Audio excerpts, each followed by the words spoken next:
Yeah, hello. Good afternoon. Thank you for granting me this opportunity to have this interview with you. Yeah. Please, the interview session is being recorded, so just feel free and let's just have a chat around this topic. Okay. My study, I'm doing a research on employee retention strategies for small and medium scale enterprises in Nigeria. Mm-hmm. And I'm just choosing Bonny Island as being a little island like we know, to know how CEOs, how leaders, how managers of small businesses have been able to handle the retention of their staff, especially the qualified and experienced ones. So I have a couple of questions to ask you, ma'am. So first of all, I want to find out what your position is in this wonderful establishment, and maybe the name of the organization, if you want to, but please feel free. Anything you don't feel comfortable answering, okay, that's fine. Okay, thank you very much. My name is Juliana Afolabi, and I'm the CEO of Fill in the Gap Enterprises. And in Fill in the Gap Enterprises, we have quite a number of little other companies under them. The first one is the Paga business. That's like mobile money agency. Okay, then I have the printing solutions and I have the Repro. So those are the three major arms of Fill in the Gap Enterprises. So Fill in the Gap Enterprises has been established since 2003. But then I was just doing mainly trading. And some other businesses. But then I was kind of on break because I wasn't available. Then by 2016, I started all over again. And that was when the mobile money agency, Paga, started. So as it is, we are still here. We started in 2016.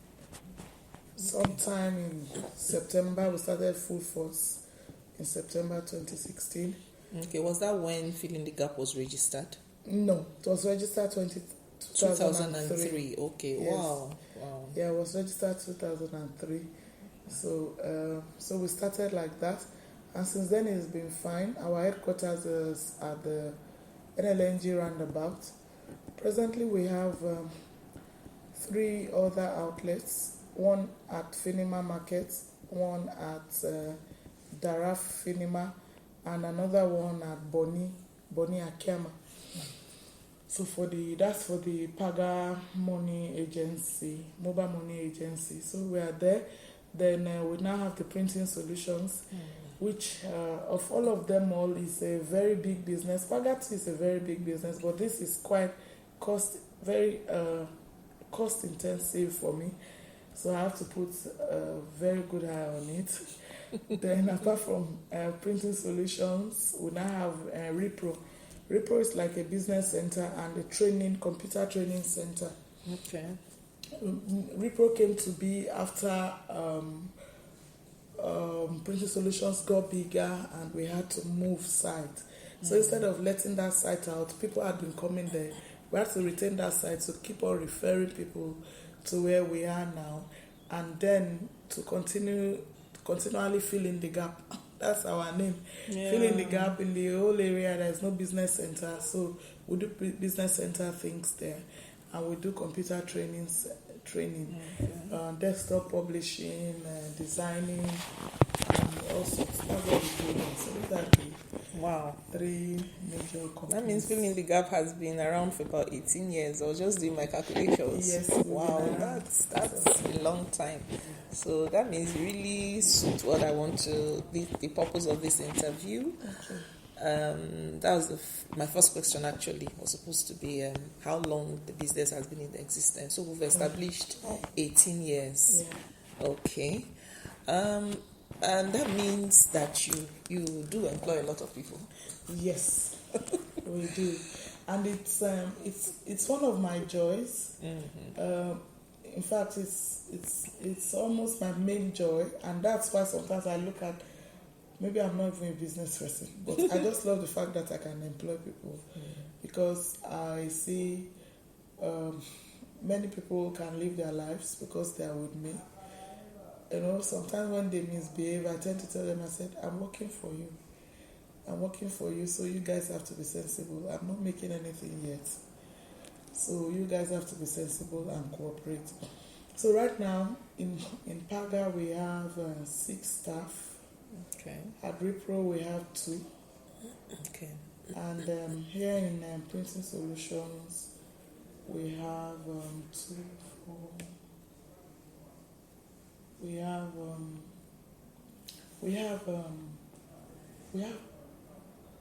8. Okay. We have 8. 8. So I think my total staff are about 15. Okay, so more like the businesses are somehow segmented. Yeah, they are kind of segmented, but when I try to do the accounts together. I try to use one accountant for everything. Okay. But they are segmented. They are not in. They are not the same business. They are not the same business. 3 different businesses. There are 3 different businesses. So maybe I would like to focus on one. Maybe I can narrow down on one, the one that has the largest number of staff. Okay, then that would be printing solutions. Okay. So I just want to know. I know the one that has stayed longer is Paga. Yes. Right, and that one you have 5 staff. Yes. We have 5 staff. We had more before, but with the downturn, especially concerning regarding COVID and everything, we had a lot of issues last year because sales was low because of COVID. So I had to manage. Normally, I like to have at least 2 people in one location, but now I have 3 in the center and 1. So there are 6, right? 2, 3 in the center, 1 in Boni, 1 in Finima Daraf, 1 in Finima Market. So there are 6. There are not 5. Okay. And somehow do you get to train them before they come, or when they come in you just... Okay, what we do, particularly for Paga, because Paga's job, they really need to be trained. Okay. If I have identified that we are going to employ you, we'll tell you come for 2 weeks training. Okay. So you come, keep coming. At that period, I just give them transport fare. So they come. They do, instead of doing full day, sometimes half day. Then gradually, in the 2nd week, they start doing full day. Okay. So we train them on all the procedure, the processes, how to send money, on our own procedures, on our own policies. Okay. Yeah. Okay, thank you. Okay, so I want to find out how many years, like, let's take Printing Solution for instance now. Your longest serving staff, because of the kind of establishment it is, like, you also need a lot of training here, or someone who is experienced at least. Yeah. I'm seeing a lot of machines here. Yeah. So I wanted to find out how many years your longest serving staff has stayed with you. Has stayed. The thing is, Printing Solutions is as old as Paga. Okay. Because Printing Solutions started just behind Paga. Okay, so it's as old. So my first employee was a young student that had just finished WAEC. So he started working, and after some time when he got admission, I let him go. So he left in early 2019. So he worked with us till 2018. Then it was still kind of small. Then we moved to a new place when we now started having our own bigger machines. Then we had Toby. So Toby was with me since 2018. Yeah, 2018. and Toby just left this January, February. So I don't notice, till now we are still in sync with Toby, but it's not with us. So I think that will go a long way with what you're trying to find out, my relationship with my staff. Yeah, how you have... okay, so, but now that Toby has gone, we can now say the next staff would be, is it Gift or Victor, who came in 2019 August. 2019 August, so 2019, 2020, 2021. So that's about 3 years. But I also have another staff, Wisdom. Wisdom had been with me probably since 2018 too. Okay. But there was a short break because he misbehaved and I let him go. But he apologized and I absorbed him back in 2019. So the way it's looking, looks like he's the oldest, though it was off for some time. Yeah. Well, it looks like your earlier staff, if not for the fact that they probably got admission into the university, or have you had cases where some people left just greener pastures or something happened? Yeah, I think all the ones that have left, apart from Toby, I had I'd only fired one person. Okay. Yeah, I fired one of my printing solution staff. I fired one in Paga, and I only fired them when I said that they are polluted and they could pollute contaminate my other staff. Okay. So I don't fire because I cannot forgive. I fire because of attitude. If I say that the attitude is not right, in order for them not to contaminate the whole pack, I just let them go. Okay, so there's like in employee retention, we discovered that there are two types. Like the one you just talked about, firing people now, is like involuntary. Like the staff didn't plan to leave, or probably because the employer saw what was wrong or something that was going wrong, decided to let them go. But the situation I'm looking at basically is the employee themselves, like voluntary leaving. Okay, now I have that with Toby. Okay. And with Toby, we don't have any issues, because when I found out, I tried to find out. Although at the beginning, Toby left for a few months and came back.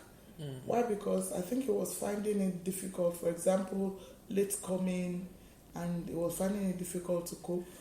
And then I used to penalize them with I take a certain amount of their salary when they kept on consistently violated our policies. So then he left, but then he now came back. He came back by himself. So I took him back. But this time that he left, in fact, I had to encourage him to go because he was thinking he shouldn't go. But then he already told me he would like to go. Immediately you start having a staff that is thinking, I want to go, then it's best to let them go. But he really didn't want to go. He was just going to do it emotionally. And when it becomes like that, I will also be feeling he's doing me a favor and all those things. Then we will not be able to stay on. So I let him go. Why? Because he said in his life he had the vision that in his life goal is at the age he clocked last, he will start up a business. Okay. So it was not like anything was wrong. Or not like there was one greener pasture somebody else wanted to. No, even till today we've communicated. He had to be telling me his plotter was bad. So I even kind of linked him up with like where he bought his plotter is where I used to buy some of my machines. So we still talk, we're on good terms. Okay. He can even come back anytime. If for any reason I have to travel, I could call him to come and stay for me. That's very good. Yeah. Thank you. Okay, so would you say you have a strategy or strategies that you use to retain them? Because from all indications, like some of them want to stay, they don't really want to go. Yeah. Is there anything you're doing specifically that's... Okay. What I think the things that I do, I think I'm a fair employer. Okay.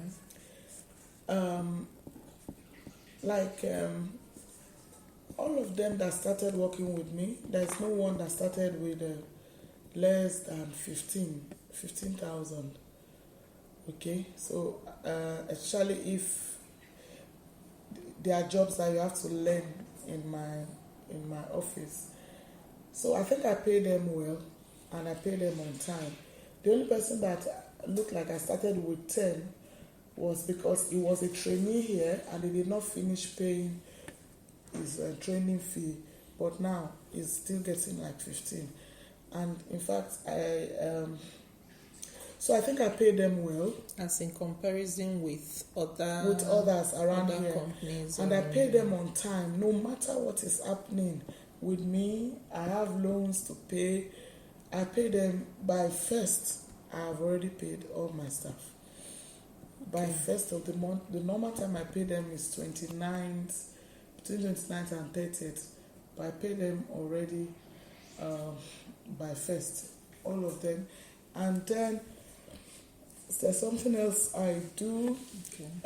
Our policy here, like I had one manager that had to go. Okay, he just spent 3 months, and I was the one that actually asked him. I had to call him because I saw that his family wasn't here. So it's like he works 3 weeks and goes for 1 week, 3 weeks, and that was not our agreement. So I have to tell him, look, it's either you bring down your family or you go, or, I gave him like 3 options. So he went back and chose to go. And I think he also had, I think what he met in Bonnie, because I had him from outside, was not what if he met. I think he was thinking he could be doing some of his other programs along with working. But on getting to Bonnie, he saw that it wasn't possible. So I didn't want someone that was half-heartedly doing my job. So I gave him those options and he chose to go. So we sent him off. Okay. So then why did I mention him? When he first came, he had an issue with my style because he felt everybody was not serious, that the way they were lagging, that they were slack. But later, by the time he was going down the send forth, he understood. In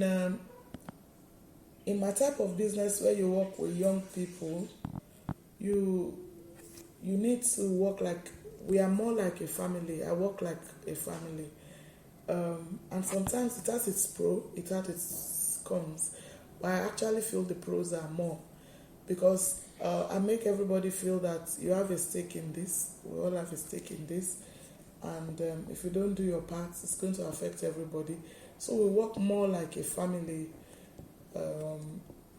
So even the 3 other branches, the 3 other businesses, we have a group together, then we WhatsApp group together, then we have work groups for your own particular kind of job. And so we work as a group. We have morning meetings. I encourage pep talk.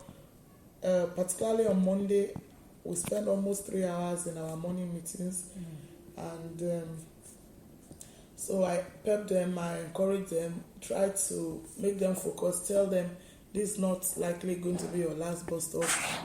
I don't hire you to stay here forever. If this is not the place you want to be, I hire you to get better. You can move on, so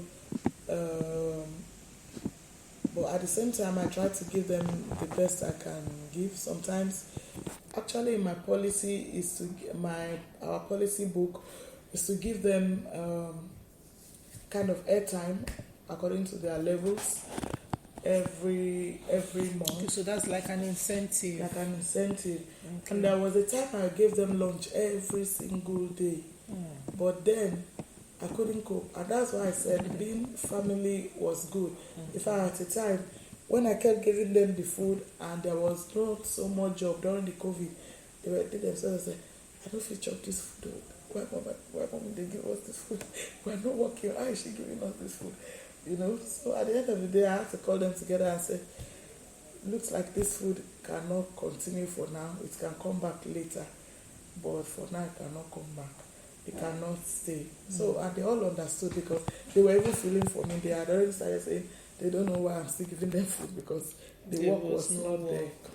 That was so they can feel me. And when they spend overtime, it's either I give them there is a kind of money attached to it, but for me I feel the money does not even satisfy as much as, because it's like 200 per hour and per extra hour. But I try to give them food. I give them food, kind of satisfy, make them happy, food, drinks, and make them happy to work the night, to work the extra hours. That's what I do. And I also do kind of personal counseling. When they offend, I try to call them, talk to them. I find them when I've talked to them after a period of time and they don't listen.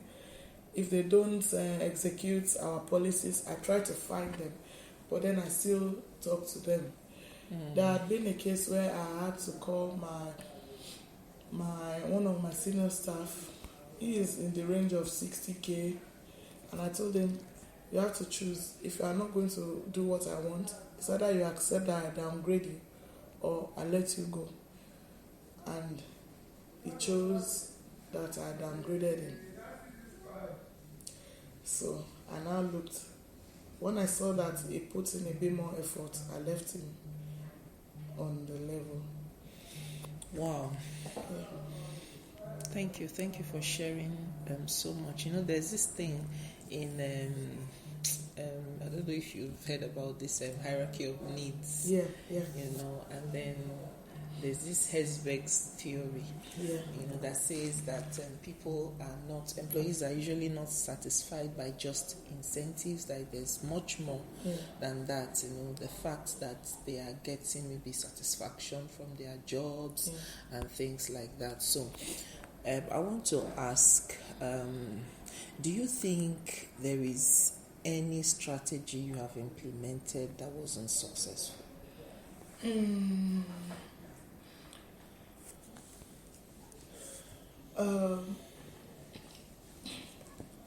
I would say as to retain them. Like the food thing. Okay.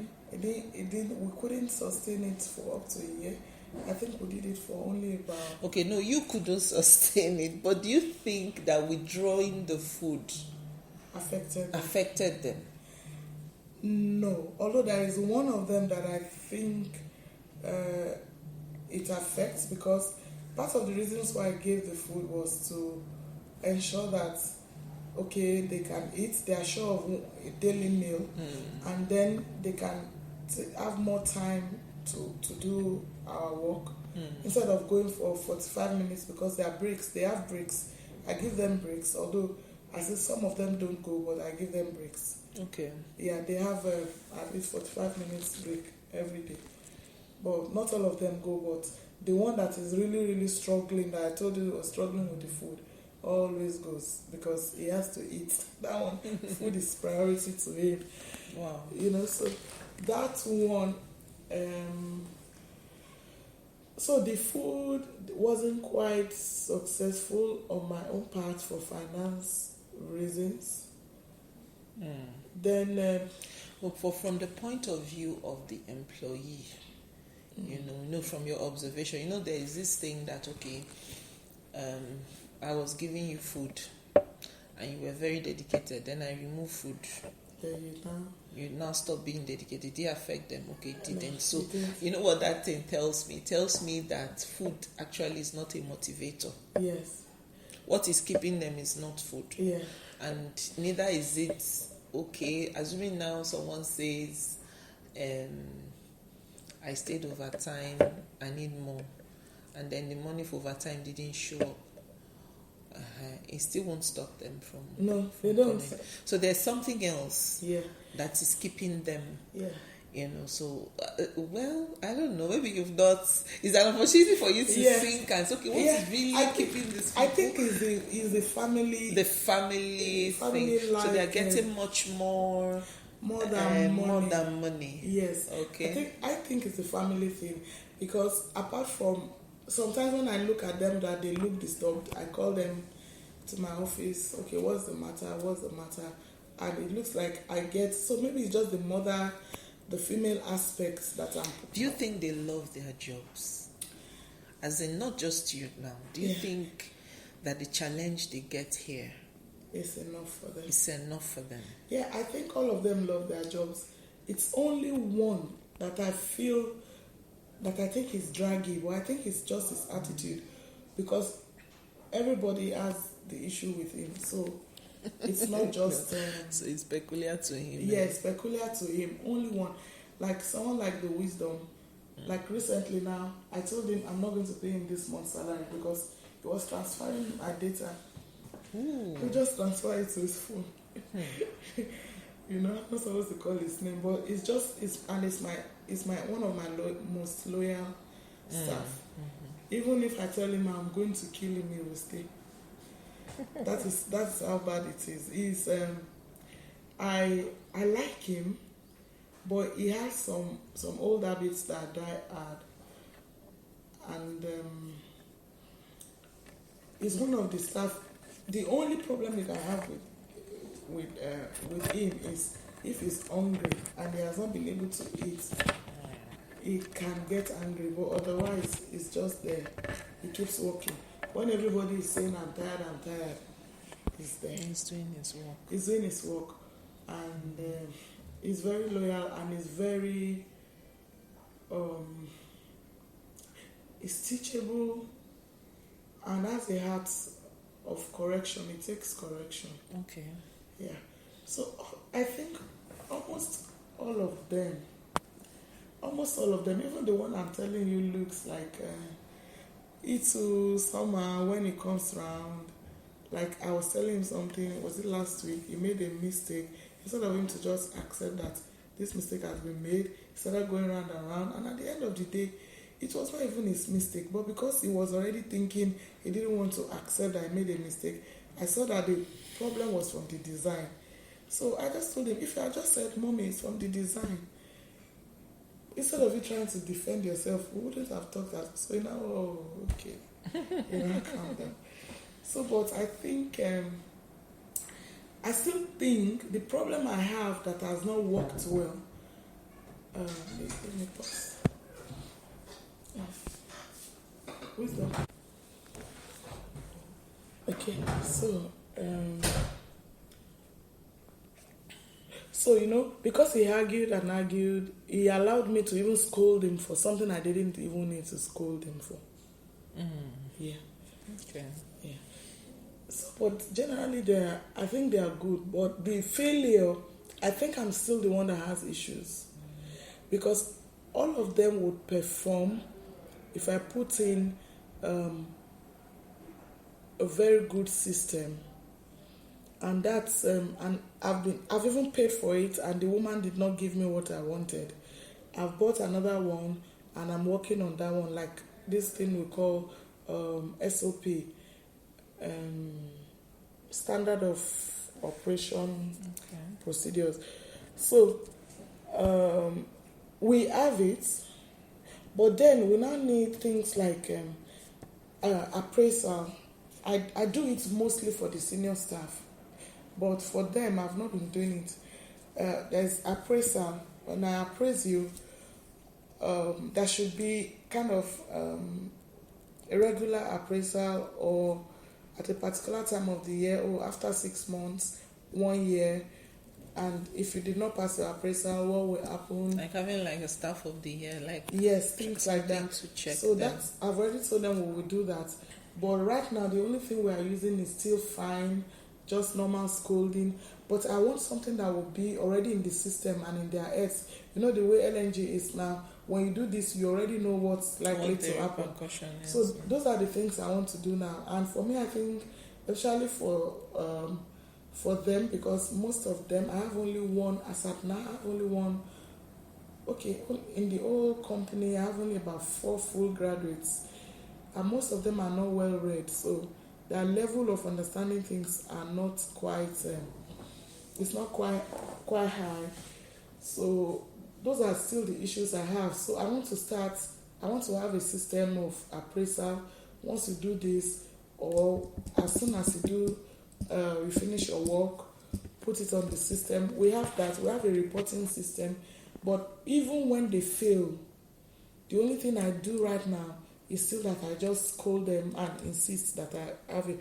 But there should be something that even by the time I'm doing their appraisal, I should be able to see it. And they themselves will know that I'm not witch hunting them. So that's the only thing I need. I paid someone to do that for me and to come and train. But the person didn't, and I fell into the hands because the one that I know really has what I wanted was charging me about 1 point something. Wow. And I just looked at myself, I'm not big enough to do that. So when I found someone of about 300k, I jumped at it. But I paid deposit of about 150 till now, nothing to show for all the things the lady gave me. I already have them, even better. You know? Do you think that maybe an employee's job description, like assuming now you say, okay, you are a senior manager or something like that, do you think it may affect their willingness to stay? Yes, it will help them stay. Like, I have it for all of them, but I never gave them. And that's one of my shortcomings, because I kept on improving and never gave them. I've not given them. I just tell them with mouth, because I want something that will help them to know this is my duty. Okay. Like now, this like training for people in the front desk. If somebody comes and says, oh, like when we made your invoice and we have some issues, if we come to return it, you know, there's a procedure. How should it go? The procedures allow for replicating. Another person comes, even though it's a different person, it still does it the way Printing Solutions does it. So the major thing I'm lacking now is a reporting system, and that's why I need a manager that can put everything together. Reporting system. If you don't do well, it will show because you did not report it and all those things. Like now, we have our website. We have everybody has a .com email, but they are not really using it. And it's partly because of the way internet is and the slowness of business. Well, they have a company, like a company email. Yes, everybody has, but they are not using it. And that happened, only the front desk and maybe the designers are still using it now. Even the designers are not using it very well, but the front desk are using it very well. But because of internet, you cannot trust that, okay, they are not, because when we started with the internet, it was all going well, but we now started seeing that they are tapping it. Then another thing that didn't go well is phones, especially in the workshop. I don't want them to use their phones. But I see that the person that is supposed to implement it doesn't, so does not collect their phone. And sometimes when there is no work, you just see them sitting down on their phones. So, and I told them you shouldn't sit down. Instead, you should use it to train online, learn more things. Yeah. Because the printing industry is very versatile. You can learn. I also learn every time, and that's why sometimes they look at me. There is nothing they are doing that I don't have a teeny-weeny idea about. Yeah. I have an idea, even the designing, everything. I have idea because I keep on trying to get better. So I tell them to do that. I ask them to write their personal development plans. They don't seem to understand that I'm trying to help them. Only one or two of them did it, and the one that did it did not even get it. Do they have some level of autonomy, as in, can they make decisions by themselves about their work, and then take responsibility for it? Like, assuming now you have a manager say, okay, this is what I've decided to do in my team. I don't know if maybe you have different teams in business solution now. You have the designing, the front desk, and then maybe this team now says, okay, the leader of the team, this is what we want to do, and they carry it out, execute it. Do they have that kind of autonomy, or all decisions must come from you? Okay. No. That's why sometimes some people tell me, oh, we did something at your shop, and I will not even know. I wouldn't know. They don't have to come to me. And that's why after I've told them this is the way to do things, I want them to be able to work freely, because that reduces my own. So do you think that thing could also be one of the things, like when someone that makes them to stay? Yeah, because sometimes when people feel that, okay, they're in charge, their own is to just report to work. Yes, I think so. In fact, the last manager I had, it's the problem I had with him, because I told him, I've already given you all your tools. You don't need to come to me all the time. You can come to me for some bigger decisions, but don't come to me for everyday decisions. Part of the problem I had with the last manager, he was trying to kind of please me by bringing every little things that I feel he could do, and I didn't like it. So, but it got better before he left. Okay. Yeah. So I give them after explaining. I'm someone that believes that even for our little children, that you don't penalize someone for something you did not teach them. Yeah. So if after I have taught you this is the way it should be done, this is the way it should be done, and they don't do it, then I get cross with them. They don't do it and they don't take ownership, then I get cross. But I actually let them be. But I want to know what they are doing. I don't want to be thrown out of my business. I want to know what they are doing. Okay, so I'm just, thinking that some of those things could be one of the, that could be one of the reasons. Yeah. I'm trying to find out, okay, what are those things that are making these people stay? That's the whole essence of this interview, Yes. because I've noticed that some of them have been around for a while. Yes. And if not for the young man you mentioned, Toby, I didn't even know. Even Toby's mind is still here. Toby's mind is still here. But and sometimes I used to mistake when I call, I say, can I speak with Toby? They will now say, Toby is no more here. Okay, so very, very informative. So the final question I have here is, what other additional information would you like to share about strategies that you can use to retain your experienced and qualified employees? If maybe there's something we didn't touch. Okay. What I just think is that it's just good for an employee to be nice. Okay. Although being overtly nice could affect some of your strategies, you taking serious decisions. But when they know that, like this last time I told you I penalized someone for transferring, he still came begging, he still came, even when I said, you're not going to get your July salary for what you did. He still came begging, he still prefers to stay, because he knows that what he did was wrong. I've made him understand that. And in our morning devotions also, I'm a Christian, we do devotions. We actually do biblical devotions, and all of them partake in it. And then we do some just general charging, like for example, I've taught them how to make your to-do list, how to be diligent, just those different topics. We just pick it up. So we do all those extensive ones on Mondays, but for them, for every day, they do devotions, and then everybody comes with, okay, these are the jobs on ground, and then we'll start with it. So that's one thing we do. I know that the power of God, like if you ask me, I'm a Christian businesswoman, and they know what I want, they know what I don't want. For example, some people come here and say, and we've done this job for 12,000, write a receipt of 30,000. We don't do it. They all know. Even Toby knows. Nobody must do it. You cannot. Somebody cannot bring an ID card and ask you to change a date. So they've already known to some of those things with me, and I've discovered that yes, some people don't come because they feel that woman is a pastor, but some people they still come. Some of them that really know we can do the job for them still come. They bend to us, so they have known that. And then another thing I do, like my senior staff, I give them, especially if I hire you from outside Bonny, I give accommodation. Okay.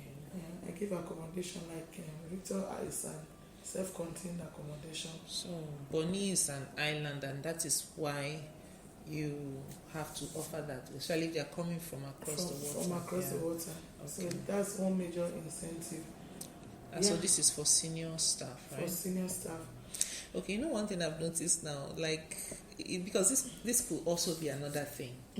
This issue of policy, as in, or rather your company values, your core values. Yes, okay. That you have, your faith is very paramount in your business, and your faith drives your core values, so to say so.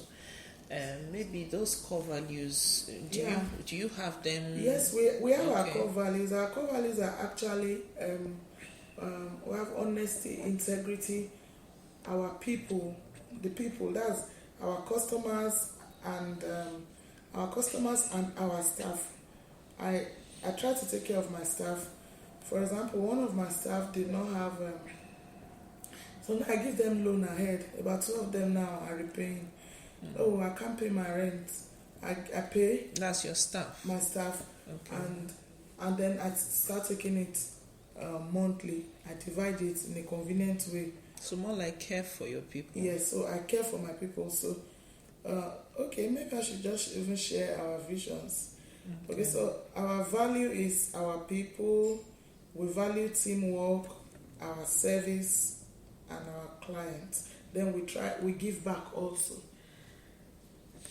through Hope City, but it has we're kind of slow. It's not very conspicuous right now. But we like this because in Walden we believe in making social impact. Yes, so wherever you find yourself. So we do that. We're instruments for social change. So yes, I like that. Like my boy that went to school now, Victor. I'm going to pay 1 year school fees. Okay.